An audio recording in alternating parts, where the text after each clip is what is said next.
Welcome into NFL Kickoff Live. It is the best hour of football talk every single Friday. We'll go around the NFL, talk about your team and every game, and we'll get local insight in a way that you can't get it anywhere else, but right here at Locked On. My name's Tanitra Batiste. I am your host, and I'm here with Jarvis Davis and Kyle Krabs. We're going to go straight to Thursday Night Football, guys. The Denver Broncos held the Kansas City Chiefs to just one touchdown in a 19-8 win over the Broncos. Let's talk about it. Are the Broncos just that bad? Are they really kind of a bottom three type of team? Yes, absolutely. When you think about what's going on in all of the room as we approach the NFL trade deadline, this is one of the teams that's been most active or going to be the most active, right? Because we heard about Jerry Jeudy, and they just recently cut Randy Gregory. Now Frank Clark has requested a trade. You know, all of those factors kind of let you know that Nathaniel Hackett probably wasn't as bad as of a coach as everybody thinks he is, or Sean Payton thought, you know, because it's still a dumpster fire, like 2 years running. So I think that right now, when you think about like, okay, who's the team that's going to be in the bidding or in the running for a guy like Caleb Williams, Denver definitely going to be one of those choices. Yeah. And what about you, Kyle?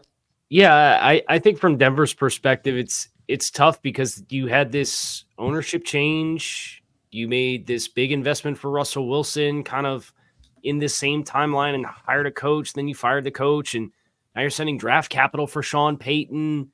And it just feels like there wasn't an honest conversation about like where Denver's coming from and like trying to bridge the gap with new ownership and new coaching and a new quarterback and new coaching again.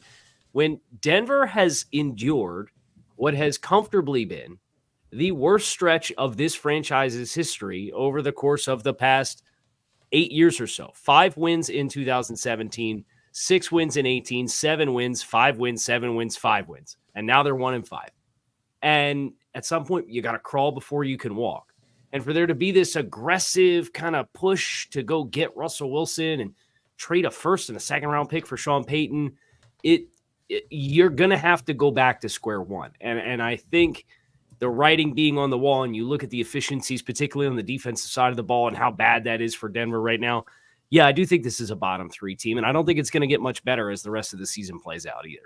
Yeah, I'm thinking the same. I think that to Jarvis's point, they're just going to go into the NFL version of tank mode and just try in the offseason to reset. And that is from a player perspective, but who knows just how far that reset goes, because it feels like nothing is working, including the coach that they selected to be the one to take this team where they want to go. Because that's a great point, Kyle. It seems like there's a disconnect everywhere. The front office, the sidelines, on the field, just a disconnect everywhere. And a place where we never would have thought that when John Elway did what he did to get Peyton Manning and get the Broncos back into being that kind of franchise, another franchise that we never thought we would be having a conversation about as a bottom dweller or losers. The New England Patriots. You're talking about a team that from 2009 to 2019, 11 consecutive division titles. They were a perennial favorite to go to the Super Bowl if they actually did not go to the Super Bowl. Just an amazing run there. I think what is 9 Super Bowls. So now they can't get out of their own way, and people are actually talking about firing the great Bill Belichick. But do you think at the end of the season, the Patriots and Robert Kraft will decide it's time to part ways? I do. Yeah. I have seen this firsthand as a Dolphins fan. The end of the Don Shula era in Miami was very unceremonious. It was obviously, this is the record that Bill Belichick's been chasing the last few years. And they kind of discreetly behind the curtain said, look, you can either retire or you're going to get fired.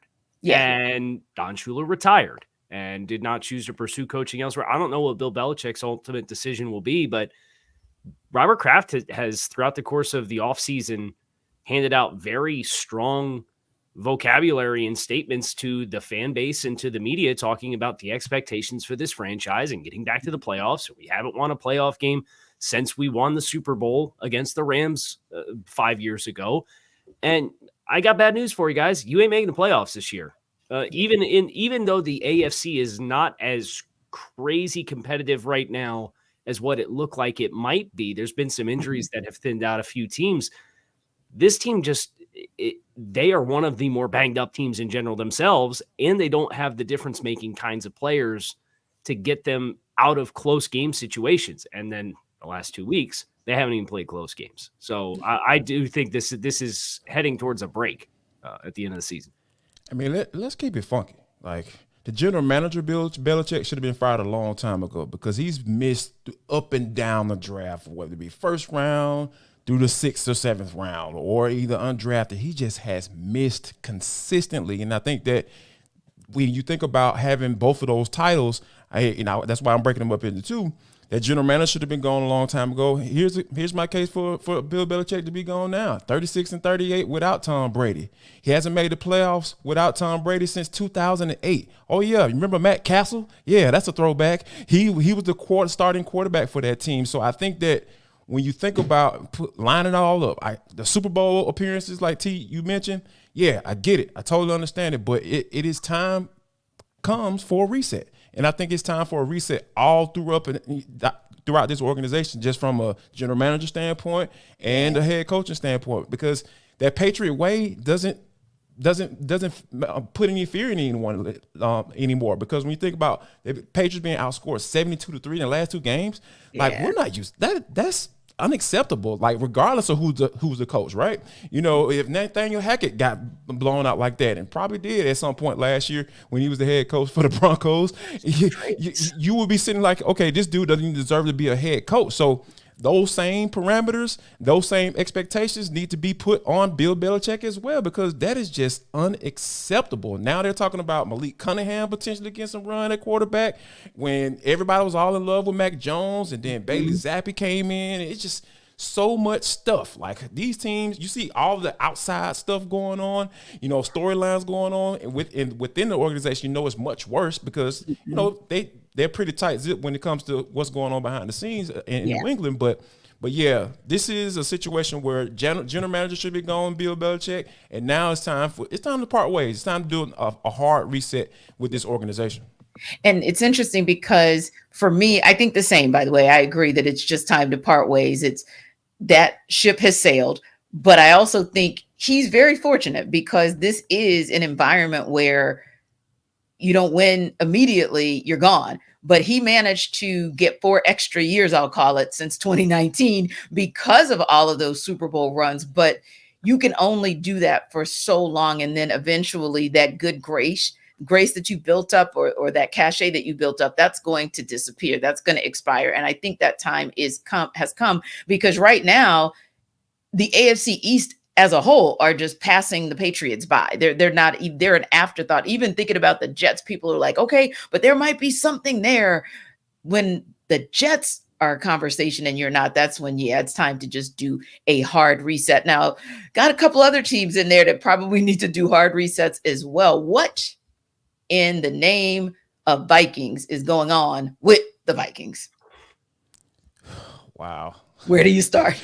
Oh gosh, like where do you start? Like I think that defensively, Kyle is continually pointed out, like Brian Flores trying to force feed his style of play without the right personnel to be able to match up with that. So I think that when you have that aspect of it, you got O'Connell as the head coach, Kirk Cousins, like he's just average. Like when you don't have direction at the quarterback position, that puts you behind the 8 ball, especially in a league like today, because essentially the NFL is begging you to throw the football. That's why Kirk Cousins has had some success in the regular season, but when it comes to those big games and those primetime games and playoff games, he disappears because things are different in the playoffs. They ease up on those. Hey, let's let everybody score all those points and let these guys kind of play some real football. So I think that's why you start to see those things, those windows start to shrink, and you start seeing him turn the ball over or say, "Oh, why is the dude doing this? He didn't do this in the regular season," because things change when you get into the postseason. So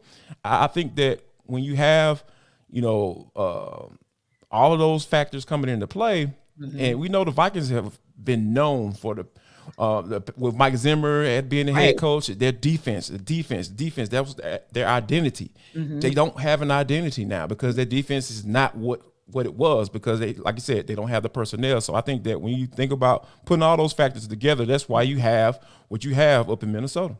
But interestingly, Kyle, we don't talk as much about Minnesota and they're 1-4 as we do about Chicago and they're 1-4. It's like Chicago has been dragged through the mud about just winning one game. But I'll be honest with you, I was kind of, and I, of course, have been following, but it's kind of shocking. Like, man, I wonder why we don't talk about it. Why do you think there's so much more conversation about the Bears and the Vikings, especially because the Vikings were one of those teams that went off last year, of course, in the regular season, and then kind of fell off the cliff in the postseason. But ultimately, do you think they're showing who they really are this year?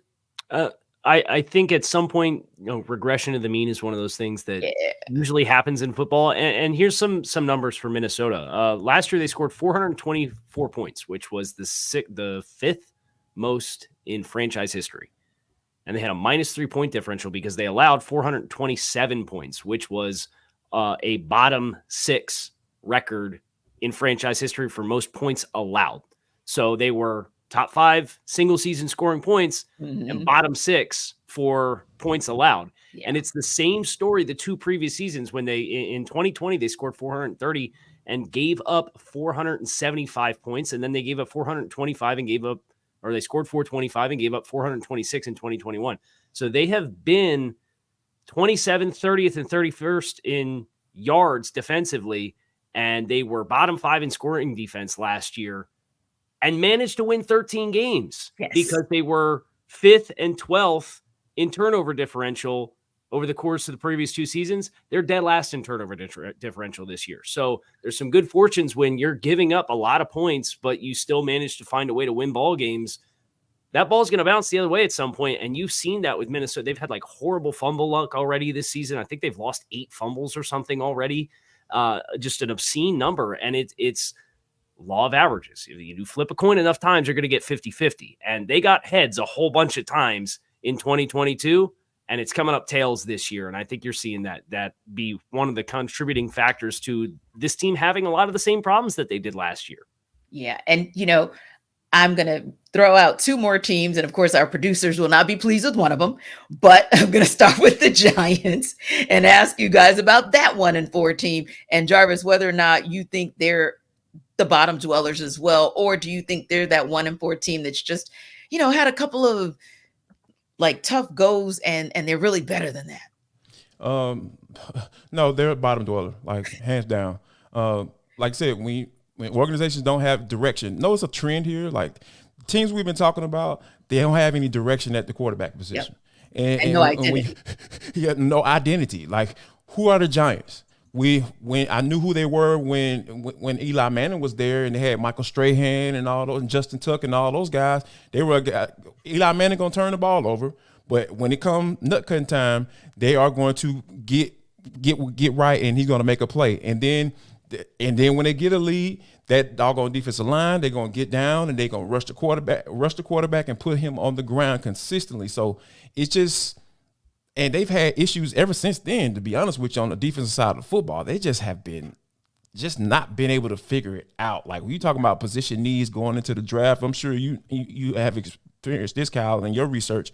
Like, they always have needed linebackers, and they always kind of fill those spots, those linebacker spots with free agents and just bringing guys in and never actually invested in that position and drafting a guy that can come in and that can be around for the next 8 to 10 years as far as, being that catalyst for your defense. So it's just so many things that's been going on. Now, Brian Daboll came in. He worked his magic with Danny Dimes in his first year. But, like, this year, that's who I feel like Daniel Jones is. This is who he is. This is who he is. Like, of course. Exactly. Daniel Jones, that's who he is. And then you got the issue with Saquon Barkley. Like, there's another trend. Issues, storylines outside of actual football stuff going on and them dealing with it and the contract stuff and all those things going on. We're talking about badly run organizations, and it's actually leaking out into the field. And people should not be surprised by that at all.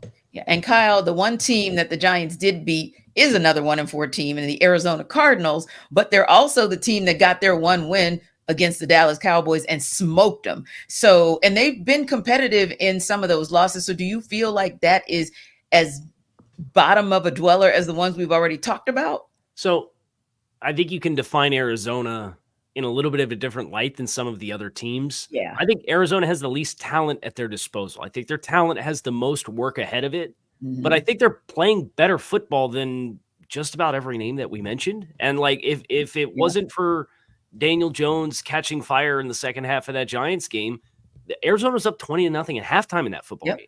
And that was really the only scoring outburst that the Giants have had all season. They scored 31 points. And I think Arizona, they're on schedule because they knew what this season was going to be. Yeah.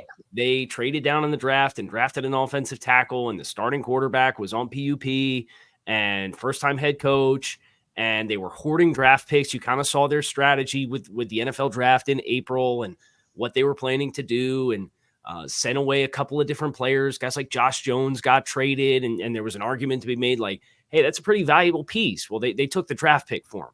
So I think Arizona, they're not tanking, right? But it's like, hey, we're hoarding assets we're going to build for the future, and we understand we're not going to be competitive this year. And in the process of doing that, they actually have a coach that came in here, and in spite of what the flight school promo video with Jonathan Gannon would have you believe, he actually did light a fire underneath this team a little bit, and he's got them playing really scrappy, inspired football because it reminds me of the 2019 Miami Dolphins. That was an island of misfit toys. There was a bunch of guys who were like, everybody wrote us off. We think we can still play. Let's go out there and show that we still have a spot in this league and we have a place in this league, and try to not just do it for this year, but earn ourselves an opportunity moving forward, whether it be in Arizona or somewhere else. And I think a number of players in that position are going to do that. So I do think they're a bottom feeder, but I think I'm the most optimistic about them because this is all a part of what their process was going to be this year anyway. Exactly. And I would agree with you as well. They look a little bit different. Maybe we call them an on the rise bottom dweller. Anyway, you want to make your life easier when it comes to daily fantasy sports? Well, Jarvis can tell you how to do it with Prize Picks. Folks, listen up. Jarvis Davis here for Prize Picks.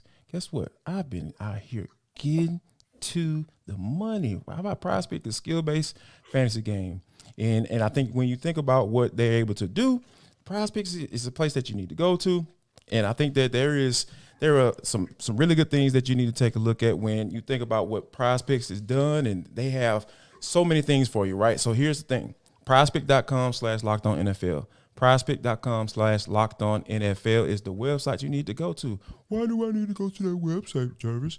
Because they're gonna give you a first deposit match up to $100. How do I get it? All you gotta do is drop the promo code in there, LockedOnNFL. Yes, again, Locked On NFL. And the website you need to go to, prizepicks.com/LockedOnNFL. And you're going to get a first deposit match up to $100. And all you got to do is just use Locked On NFL. Yeah, I'm talking about it's easy stuff. All you got to do, pick the players, pick the over or the under. It's it. It's so simple. You don't have to worry about trying to collect your money at the end of the year and going and dealing with injuries and trying to go through, the waiver wire and all that stuff. It's none of that. Just go to right there, pick your players, hit the over or the under. It's against the numbers, guys. That's all you got to do. So PrizePick.com/LockedOnNFL, and you're going to get a first deposit match up to $100 with Prize Picks. Yeah, that's a good look for you. Unless you're the guy in, where's it, California, who won the billion, you probably want to go with Prize Picks. At any rate, the Detroit Lions have been on a roll, and we know that personally, right, Jarvis? But the Detroit Lions have been on a roll that is not as surprising because we really saw them on the rise at the end of last season, whereas you can argue that a surprising team on the rise is the Tampa Bay Buccaneers and what they've been able to do with Baker Mayfield under center. Now, this week, the two face off in the game of the week, and for predictions on how this will shake out, here's Matt Derry of Locked On Lions and James Yarko of Locked On Bucs.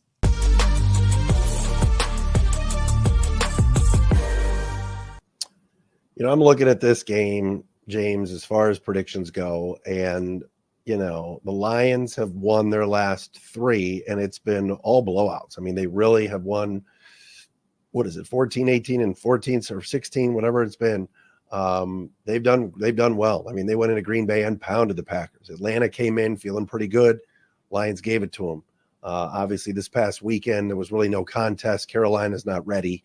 and you'll see them twice, and the Lions are.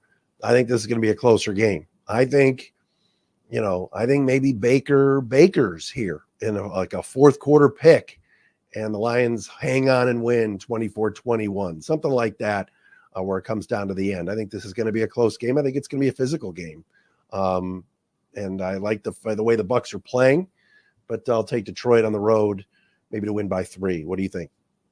Yeah, you mentioned it. The Lions have been winning by blowouts. On the flip side, outside of the domination of the Saints, the Bucs have won close and ugly. That's been their mantra against the Vikings, against the Bears. It's been close and ugly. We are going to drag this thing out. We are going to battle tooth and nail.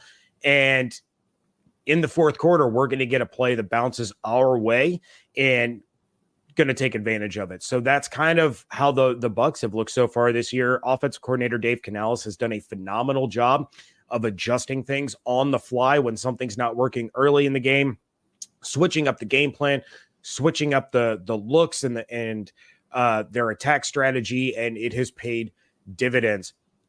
Raymond James is going to be jumping. I know the Lions just had their big invasion of Lambeau Field, which was a lot of fun to watch for somebody who is not a fan of the Packers. I don't see them having that big of a fan base at the stadium this week because of the return of the creamsicles. This is something that the city of Tampa has been asking for, begging for years and years and years, and there are a lot of very excited fans. Now, of course, there's going to be Detroit fans that already live there because it's a transplant city, so it's not going to be 100% Bucs fans in the stands, but this is going to be a big-time emotional game for the fans. They are going to get behind their Buccaneers. The Bucs are going to feed off that, and once again, I think the Bucs are going to win something that's close and ugly. I'm going to take the Buccaneers 24-23.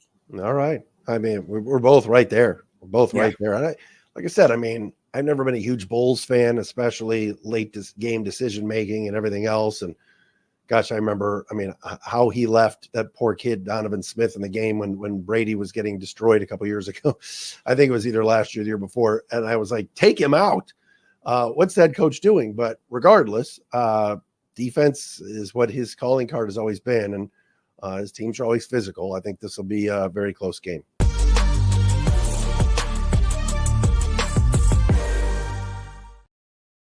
Now, I think they will both be surprised because they might have a few more Detroit Lions fans than they realize, because it is time for the snowbirds to start coming south, the snowbirds, right? So, and I don't know if they get to Miami, but they certainly get to Tampa. And I know that because I used to cover the Bucs in Tampa. And yeah, that dreamsicle, icicle, purple sickle thing, or what is it, orange sickle thing they got going on. Yeah. People have been lobbying for that for a minute. But anyway, let's talk about what's going on the field between those two teams. Do you guys think, first of all, that the Lions are a top contender in the NFC? I mean, Jarvis, do you think that they have at least cemented that status through this first, maybe third of the season? Not top contender, one of them, yes. Yes. I would definitely say that because, San Francisco is hands down the team to beat right now in the NFC. But when you think about what the Lions have done, Dan Campbell, and I know I was one of those people making fun of a press conference and biting ankles and eating sugar cream, sickle pops and all that stuff and snatching it from babies, all that stuff, just crazy stuff, right? And we think about that, though, being a former athlete, I can understand why players get behind that because, if you got a little a psychotic like feel vibe to you. I mean, you have to have one if you're going to be a professional athlete for sure. I will say that. And Dan Campbell has done that, right? And he's been in those trenches, so he understands it. So you understand why the identity of this team, hey, it's going to be a knockdown, drag out game, regardless of the score when you come and play in Detroit. And to actually say those words, it sounds weird, right? Because like my neighbor is a Detroit Lions fan, and he's still kind of saying, man, I don't know, Jarvis, man, I don't know, we just going to take it game by game. I was like, you're not supposed to talk like that. Like, you're a fan of this team. This team has been awful for years. So, yes, get behind this squad because this is something. They have a foundation. They have an identity. They have direction at the quarterback position. You can believe what Dan Campbell is saying when he's in those post-game pressers or talking to the media leading up to that, whoever they're going to play on Sunday. So, yeah, this is something that, I feel like they are a top contender in the NFC, hands down. And I'm really interested to see how the season goes along because, there's still some things that I feel like they can improve on. I really feel like they can get Jahmyr Gibbs a little bit more involved. Ben Johnson, come on now, get that. Y'all spent that first round draft pick on them for a reason. So, but outside of that, I just think the overall consistency that we've seen from this team week in and week out, they have to be put in that top part of the conversation as far as contenders in the NFC. Yeah, consistent and complete. And Kyle, if the Bucs are somehow able to pull out the W in this game, does that put them into not a top contender, but the top contenders conversation? I would still say there's probably a separation as far as who I consider at the top of the conference, where it's San Francisco, and then I think Philadelphia is behind San Francisco, but still a tier separate from the rest. And right now, I'd probably say it's Dallas and Detroit. Well, this could be a huge statement for Tampa to get back into that conversation if they were to beat one of those teams, because say what you will about the offensive line and the ability to run the football, and it is a huge concern. I think they're averaging like 3 yards per carry as a team this year. They're pretty one-dimensional offensively. Yeah. Defense is balling out. They got 10 turnovers in 4 games. They've given up less than 375 yards on offense in 3 of the 4 games that they've played. The Eagles lit them up for 472 on the Monday Night Football game that they played. And yet they still managed to keep that reasonably close as far as the game. It was just they couldn't get anything going offensively. So I do think from Tampa's perspective, especially in the South, where what's Desmond Ridder going to give you each and every week? Is New Orleans, did they catch lightning in a bottle with the scoring outburst against New England? Have they figured out their offensive woes? Or are they still going to kind of be clunky and herky-jerky? Like, that division's open. Right. And I think an opportunity for Tampa to beat a team like Detroit would really go a long way, I think, in serving as their statement to say, hey, we're going to be a force to be reckoned with in this division. Right. But I still would probably say that I would favor them behind each of the 4 teams that I already mentioned in the conference. Yeah, and I think it is those 4, and then it's maybe, like you said, that second tier, and then your bottom dwellers. And interestingly enough, that same Detroit Lions team, of course, beat the Atlanta Falcons. So I do think it may be a statement kind of game for the Tampa Bay Buccaneers to say, hey, we haven't played you yet, Atlanta Falcons, but we're going to beat a team that beat you, so we can show you that we're really, I don't want to say real, but yeah, kind of show that we're not pretenders. And Jarvis, in order for the Buccaneers to do that, they still need to be getting what they've been getting out of Baker Mayfield. Are you surprised at how effective he's been under center? I'm waiting for the ball to drop on this one because it's going to take a lot more than 4 games for me to be all in on Baker Mayfield. I'm not sold on him just yet because I really feel like this is going to be one of those instances where we was like, man, he was playing so well to start the season.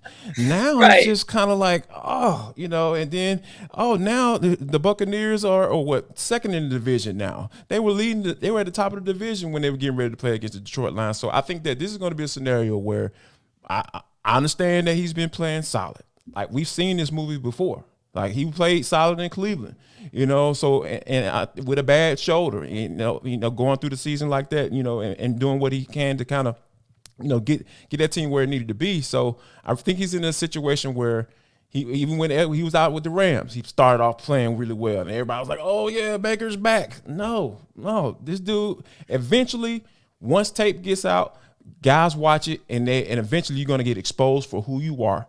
Time and time again. It happens 100% of the time in the NFL. And I think that this is one of those situations where Baker Mayfield he's going to eventually show himself.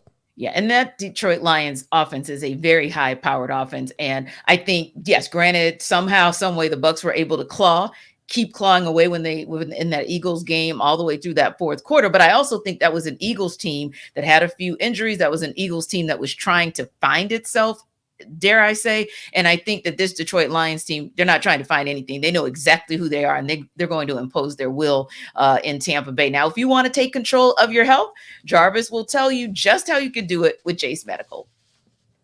Folks, listen up. Jarvis Davis here for Jace Case. This episode of NFL Kickoff Live is brought to you by Jace Medical. Yes, Jace Case provides 5 life-saving antibiotics for emergency use. All it takes is to get a Jace Case is fill out a simple online form, and in some cases, jump on a quick call with one of our board-certified physicians. Get ongoing care from our physicians on any treatment-related questions. Doctor created, doctor recommended. I know you've been in a situation where it's like, oh my God, man, the kid's sick in the middle of the night. I don't know what's going on. They got a sinus infection, and you just like, I don't know what to do. And then you might not have that service where you can call a 24-hour service with your healthcare.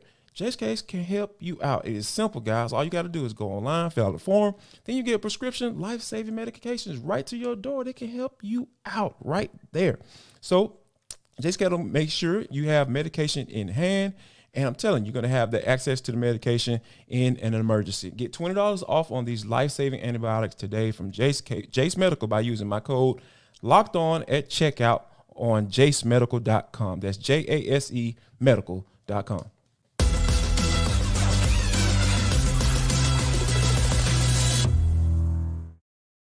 Well, I don't know if Jace Medical followed a team out of the Windy City or not to heal them of whatever their internal issues were last week, but they were sure looking good as the Chicago Bears were on the receiving end of jokes at the beginning of the season. Then all of a sudden last week, they kind of woke up against the Commanders. Now, this week, they're facing one of the teams we have called bottom dwellers right there along with them in the Minnesota Vikings. So can they cover the 2.5-point spread? Well, Lauren Cox from Locked On Bears is here to tell us why they can.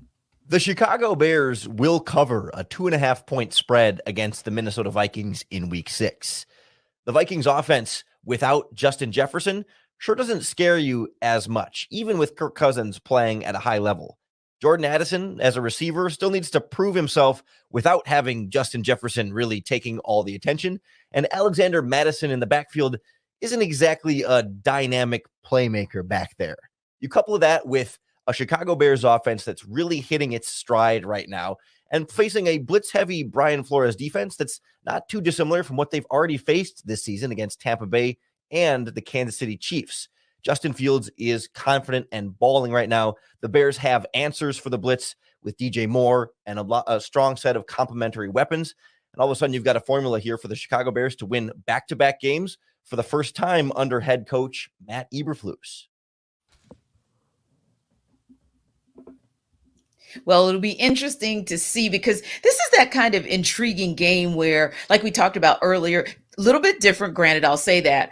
We looked at the Lions versus the Bucs and that matchup. And now it's kind of time for them to put our money where our mouth is, if you will. The Lions are FanDuel favorites in this one, but here to sell us why the Bucs are the right choice, James Yarko from Locked On Bucs. Health is going to play a big factor when the Tampa Bay Buccaneers host the Detroit Lions on a throwback classic. I am James Yarko, one of the hosts of Locked On Bucs, talking about why the Buccaneers are not only going to cover the spread, but they're probably going to win this game as they bring back the creamsicle jerseys. The city of Tampa has been turning it into a week-long holiday of creamsicle and 1970s throwbacks, but that's not why they're going to cover the spread. That's not why they're going to win the game. It's all about the health. You have Jamel Dean coming back after missing week 4 against the Saints. You have Kalijah Kancey and Servassier Dennis coming back after multiple weeks, having missed with injuries. You have Mike Evans returning. You have Vita Vea and Devin White, who are both getting healthy now.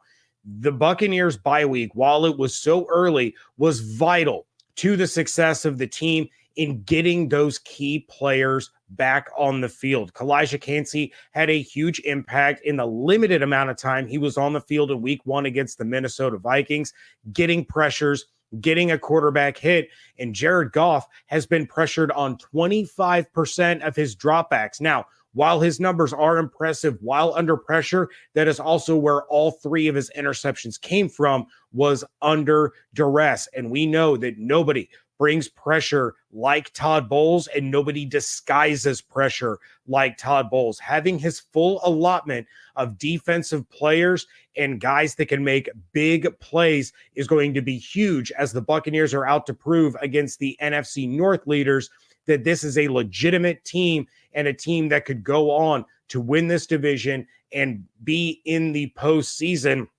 This is more than just a flash in the pan over the first 4 weeks, and it all boils down to the fact that the Tampa Bay Buccaneers are finally getting healthy.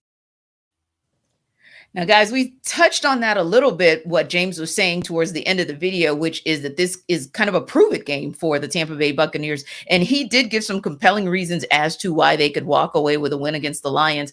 What else do you guys need to see, Jarvis, out of this Buccaneers team, especially in the first half? What do you need to see out of them to say, hey, they can hang with a high-powered offense like the Lions if they have to go toe-to-toe with them? I mean, it always starts with, going to the games and you're talking about offensive teams that can put up some points, right?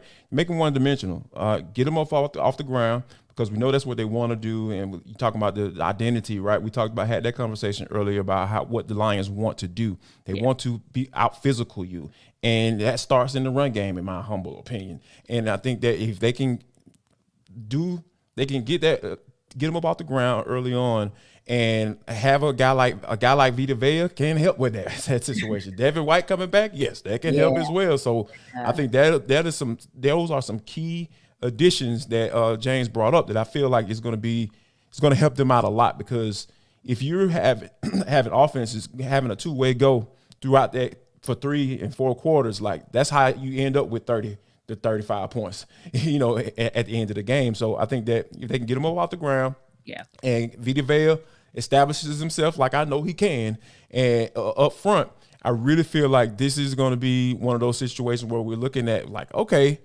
this defense for the Bucs is probably one of the better in the league if they can hold Detroit under that 20-point mark, like we talked about when they played against the Falcons. And Kyle, that's a word, because the Buccaneers defense may actually be their best offense against the Lions.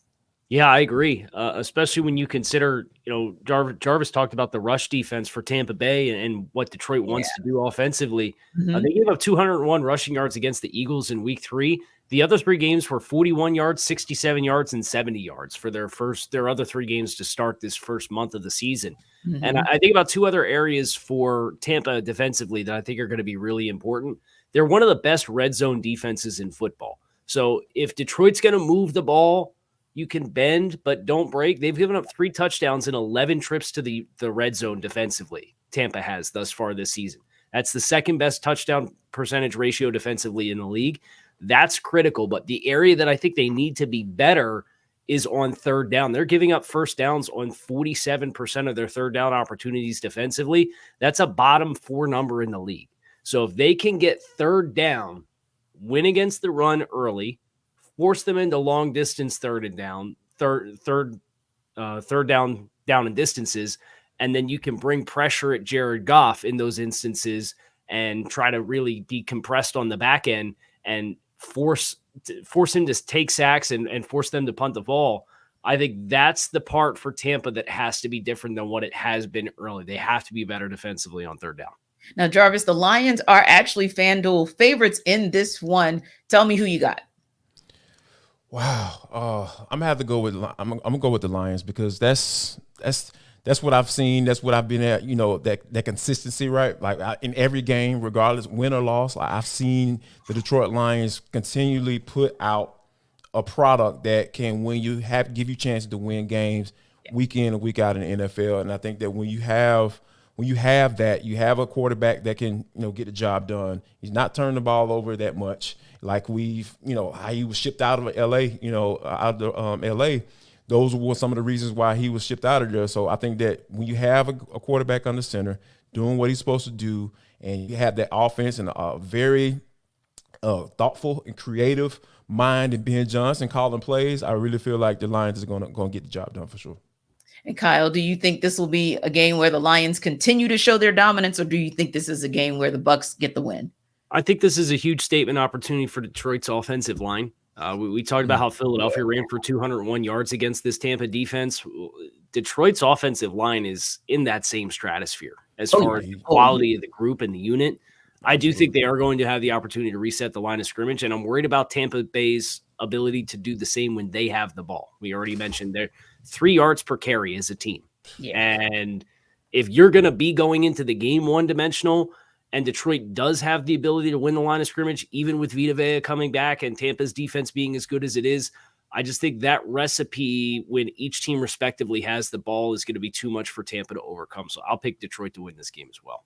Yeah, and I wanted to go back to Bears and Commanders because we talked earlier about that game and, of course, heard our Sell Me Why from Lauren Cox. But in that game this week, of course, it's Chicago, it's the Vikings.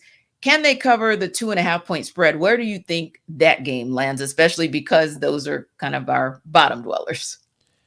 I think they can. I think they can cover the spread because here's my thing with Chicago. Like, it feels like the coaches are very reactionary.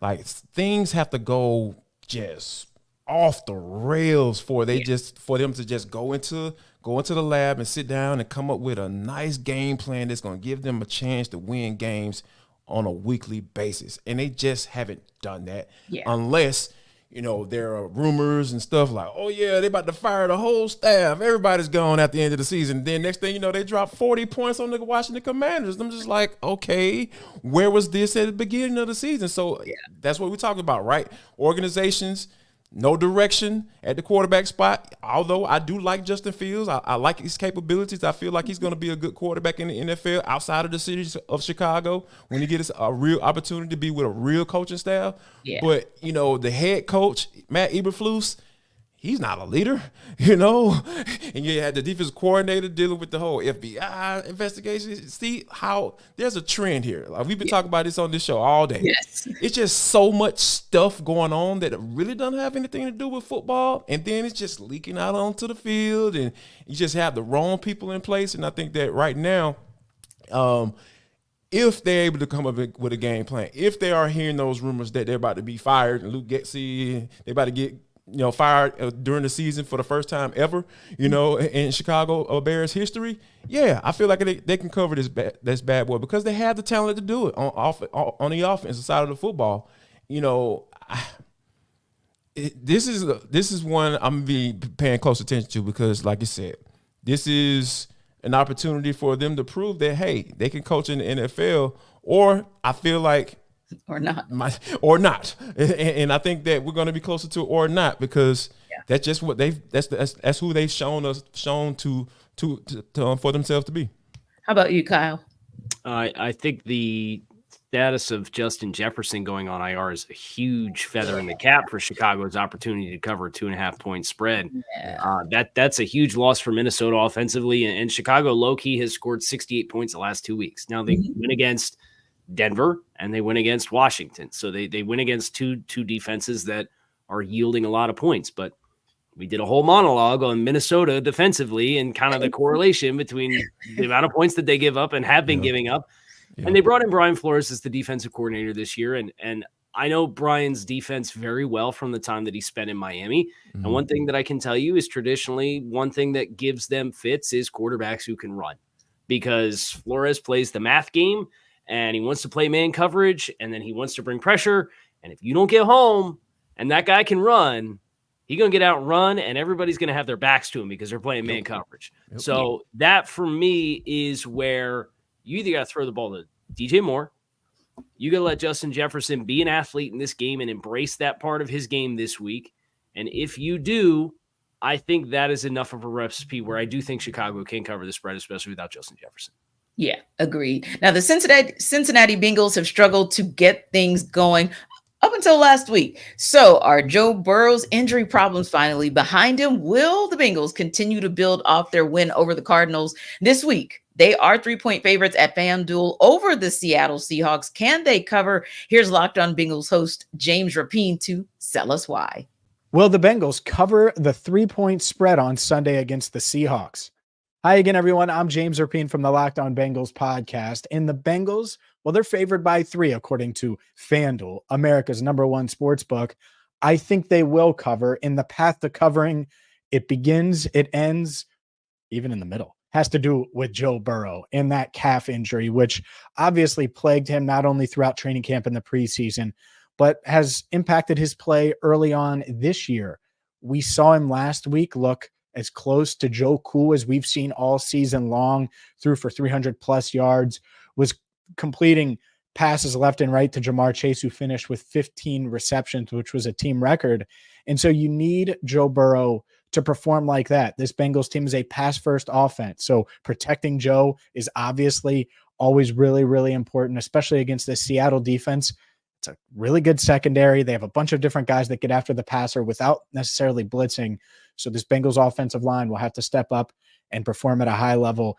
And then will they have T. Higgins? If they have T. Higgins, that would go a long way as well. He's dealing with a fractured rib right now, missed last week, was a limited participant in practice. But even if they don't have him, they have other guys like Trenton Irwin and Andre Yosavash, Tyler Boyd, of course, that they believe in behind Jamar Chase. On the reverse side and on defense, this Bengals team, they need to take away the run. Kenneth Walker, Zach Charbonnet, that two-headed monster for the Seahawks, they want to establish the run and then use that to open up the downfield throws to DK Metcalf, Tyler Lockett, Jackson Smith, and Jigba. If you can take that run game away, at least some, then maybe it'll limit those explosive plays that the Seahawks haven't hit on much this year, but you know they want to, and it's just a matter of time with Geno Smith at quarterback. He's really taken the NFL by storm, the Seahawks by storm, and has them in a good place at 3-1. So this is a tough challenge at home for the Bengals, but if Joe Burrow is right, this Bengals team can certainly get it done on Sunday. For more, make sure you check out the Locked On Bengals podcast. Quick thoughts on Bengals Seahawks, guys. Yeah, if Joe Cool is healthy, this team has an opportunity to win. And if they can get the ball, get that pill into Jamar Chase's hands, which they did last week, I was like, man, Lord knows he helped my fantasy team out. Oh, I've been struggling, guys. But yeah, I think that if we've been kind of wondering what's going on with Joe, and for him to kind of put together the type of game that he did last week, I really feel like I'm going to roll with that 9 times out of 10 because we know what his capabilities are. He has NFL MVP type talent. Indeed. Yeah, I think the other storyline for Cincinnati is defensively. What's going on? They've kind of come alive with injuries the last 3 weeks. They have 6 turnovers in the last 3 weeks. But from a rushing defense standpoint, you know, Joe Burrow ain't going to help you on run defense, and yet you've given up 206, 178, 173, and 142 rushing yards to opposing teams in 4 of your 5 games. And Lou Anarumo's defense is in several years of the system. And, you know, giving up 173 to Tennessee with Tennessee missing a couple guys on the offensive line, kind of surprising. So I think for Seattle, I think James hit on stopping Seattle's desire to rush the ball. That's going to be critical because the Bengals have not run the ball well. So they're a one-dimensional offense that is banking on Joe Burrow being healthy to get the ball to Jamar Chase with consistency. And if Seattle's able to play possession and control the clock, I do think that's a storyline here that it doesn't trend well based off what Cincinnati's done thus far this season, but that's going to be the storyline of the game. I see this as a coin toss game. I could very easily see Seattle winning the game, but it is Cincinnati at home with a little bit of momentum after last week's win. Yeah. Now, you want to make your life easier when it comes to daily fantasy sports. Jarvis can tell you how to do it with Prize Picks. Hey guys, Prize Picks is the most fun I've had in my life. Winning up to 25 times my money. Yes, I love doing that. I love that math. You just select 2 or more players, pick more or less on their projected stacks, and place your entry. It's that simple, guys. I'm telling you, I've been testing my skills on Prize Pick this football season. It's the most exciting way to play daily fantasy sports. It's simple to play, and I can make my picks and submit my entry in less than 60 seconds. Yes, I'm talking about instant money. I love that, guys. I'm telling you, it's so great. Prize Picks offers weekly promotions that can lead to big payouts like Taco Tuesday. Each Tuesday, Prize Picks discounts select player projections up to 25% to provide even more value. So all you got to do is go to prizepicks.com/LockedOnNFL and use code LockedOnNFL for a first deposit match up to $100. Yes, I said that right. First deposit match up to $100. Use the code LockedOnNFL and you can get in the game. Prize Picks, guys, is daily fantasy sports made easy.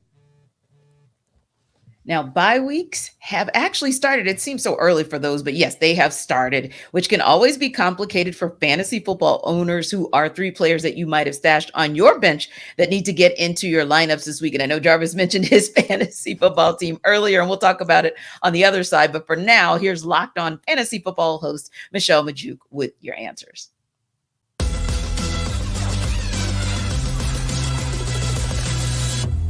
There are three players that you have not been counting on at all for fantasy throughout the 2023 season, but who I think you should be getting into your lineups in week 6. First up is Rams quarterback Matthew Stafford. Despite having the 4th most passing yards in the NFL through the first 5 weeks, he really hasn't been a very good fantasy producer so far this year. Very mediocre finishes each week of the season for fantasy, at least. But last week, with Cooper Kupp back into the lineup, Stafford had his first 0-turnover multi-touchdown game of the season, and he gets a great matchup this week. The Cardinals are allowing the 4th most fantasy points to the quarterback position this season. And over the last 2 weeks, both Brock Purdy and Joe Burrow scored 21 or more fantasy points against them. I do think Stafford can easily be a top 10 fantasy quarterback this week, and he has top 3 upside. My next guy up is Minnesota Vikings wide receiver KJ Osborne. Of course, with Justin Jefferson out, everyone is very excited about first-round rookie wide receiver Jordan Addison, and he will be great. I'm very high on Jordan Addison this week, but also don't forget about the Vikings' other wide receiver, KJ Osborne, who last week, he tied Jordan Addison for the most targets on the team with 9. And don't forget, last season when Adam Thielen was struggling with the team, the Vikings gave KJ Osborne more opportunities, and he really came through, scoring 15-plus fantasy points in 4 of his last 5 weeks last season. So I believe KJ Osborne is a very solid flex play in week 6 against a very soft Chicago Bears secondary. And then my last guy is Commanders tight end Logan Thomas. Listen, Sam Howell just loves to target the tight end position. He completely ignores his great outside wide receivers, and all he wants to do is target Logan Thomas. Logan Thomas had 11 targets last week, and I believe this just keeps up because the Falcons are such a great matchup for tight ends. They are allowing the 2nd most fantasy points to the tight end position this season. Sam Laporta, Dalton Schultz, Hayden Hurst, and Evan Ingram, they each put up over 12 fantasy points against the Falcons this year. So if you don't have one of those elite tight end options, Logan Thomas is your next best bet.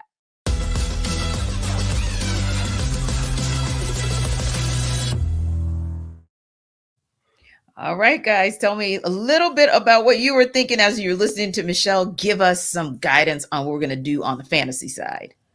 I thought that Logan Thomas was an excellent pick. The Falcons have struggled with tight ends for a long time. That was my thought. To be honest with you, T, I got him on my fantasy team. I went to the scrap heap and said, "Oh yeah, let me get Logan," because I hit with Dalton Schultz last week, and I'm riding that doggone train with Logan Thomas as well because it's just. They just have struggled. So, yeah, I think that's an excellent pick as far as if you're looking for a nice value. More than likely he's going to be available in that waiver wire. So, yeah, definitely Logan Thomas was one that immediately stuck out to me. Yeah. I like the KJ Osborne pick. I think he's a really nice player. And obviously they've been looking for more high ceiling players opposite Justin Jefferson. But without Justin Jefferson this week and playing a Chicago team that's given up the 2nd highest amount of passing yards offensively, we expect Chicago is going to be able to move the ball. So I think that's a game that's going to score some points. And it's not just going to be Jordan Addison, right? It's not just going to be TJ Hawkinson. I think Kirk's going to be able to spread the ball around a little bit. And I think KJ Osborne, who's a guy who has had steadily 600 plus receiving yards in each of the last 2 seasons and a decent touchdown production, he's going to get a boost in opportunity this week. I think that's a really nice call for Michelle as well. Yeah, agreed. So yeah, I love how you said, pick up some people off the scrap heap because quietly, I think both of those, KJ Osborne, London as well. Like I think both of those have a great opportunity to kind of sneak up on fantasy football players and kind of give them an opportunity to get some, I'll say free points because nobody else will probably go after those players. Now I wanted to talk to you guys as well about a couple of key matchups that are coming this weekend. Let's start with the London game. Speaking of London, the Tennessee Titans are there and taking on the Baltimore Ravens. And we kind of saw the Baltimore Ravens, if I do say so myself, implode against my Pittsburgh Steelers last weekend. So what is this looking like? Is this looking like an opportunity for the Titans to maybe get a win and kind of bolster things on their side as they've had moments, or is this Baltimore's week to bounce back from the debacle of last week? I think this Tennessee team is what we've come to expect the Patriots to be post Tom Brady, where they run the ball, they play tough defense, they're really opportunistic at times. They're going to get games close into the fourth quarter, and they're going to play good situational football and bank that you're going to shoot yourself in the foot. And they're just not going to beat themselves. Case in point, they're ninth in the league in scoring defense. Now they're 26th in scoring offense, so they have a minus.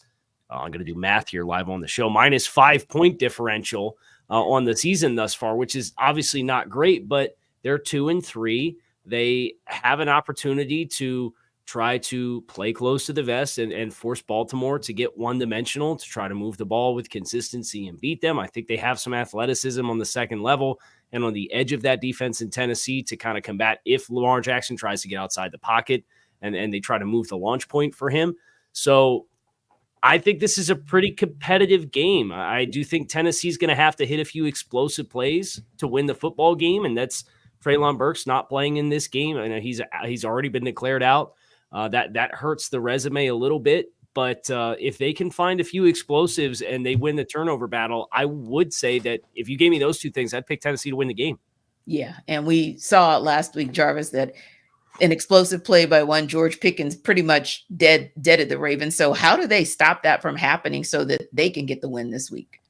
Yeah, I think it's going to be one. You have to maybe have to go back to what you used to do last year, right? Like, because with Todd Monken coming in as the offensive coordinator, you want to kind of open up the offense a little bit and have Lamar Jackson run a 20th century type situation, 20th century type offense, like a modern day offense. And I think that when you get into these games like that, style makes the fight, right? We know what Tennessee wants to do, like Kyle mentioned. They want to be able to run the rock and play good defense, and hopefully their quarterback can make a play to put them with more points at the end of the game. So I think that, and the thing about it is, I feel like Baltimore is built to do that too. Because of the success that they've had in the previous offensive play caller. So when you have all of those factors coming into this game like this and losing the game like you did against the Pittsburgh Steelers, and Joey Porter Jr. out here talking trash to everybody, he kind of feeling himself like his daddy, stunned like his daddy, I guess, But I think that this is a situation where you can get right, and I really feel like they can, because I feel like Lamar is still ready to kind of take it to that next level as far as like really establishing himself as a guy who can throw the ball around, because like you said, he has the weapons. He's targeting a guy like Zay Flowers who can take the top off the defense, and I think that if they can continue to tap into that, I really feel like they can win this game. All right, now, guys, I got about 60 seconds for each one of you to talk a little bit about the teams that you cover. Miami is going to have an easy peasy Carolina Panthers this week. Don't do that. I'm just trying to be like all uncomfortable up here, right? And then, of course, we'll come back next week and talk about an L when you put that out there. But anyway, what do you think about how Miami's going to play against one Carolina? Well, Carolina's really banged up too. Frank Reich came out and said there's going to be about 5 starters that aren't going to play, including Von Bell, which is a really surprising name. You take that with J.C. Horn at corner, and they're going to be licking their wounds a little bit. Xavier Woods, the other starting safety, is out as well. So they're missing 3 of their 4 starting base secondary players against Miami's passing offense, which is a really bad mix. I think for Miami, this comes back to trying to maintain the momentum that you have running the football. They are almost at 1,000 yards rushing on the season through 5 games. And that's not been the case for the Dolphins as a football team in a really long time. So as they get later into this season and they want to make sure they continue to be balanced offensively, you're going to play Philadelphia next week. You're going to play Kansas City in 3 weeks. You're going to want to make sure that offensive rhythm is in place. And I think this is another good opportunity without Devon Achane, who just went on IR. Are you bringing back Jeff Wilson? Are you putting Savon Ahmed into that second running back spot? Make sure that you're hitting on all cylinders in the run game, because you're going to need that in the next couple weeks. Indeed, Jarvis, just 30 seconds, but tell me how give me one key to Atlanta getting a win over the Commanders this weekend. The Falcons had a clean bill of health on their injury report, had a couple of guys kind of lingering on there, limited down there. Now it's completely clear. They need to also play that style of football, play clean football. Those 2 fumbles that you gave away last week, more than likely, a team like the Commanders, they have the necessary talent to be able to take advantage of those in the worst way. And I mean, like getting 6 points. So you got a clean bill of health on the injury report, play a clean football game, do not turn the ball over, and I feel like the Falcons can get a dub this week. Thank you guys so very much. And of course, we thank everyone who stops by each and every week to check us out on Locked On NFL Kickoff Live. For Kyle Krabs, Jarvis Davis, I'm Tanitra Batiste. And don't forget to come back and see us next week.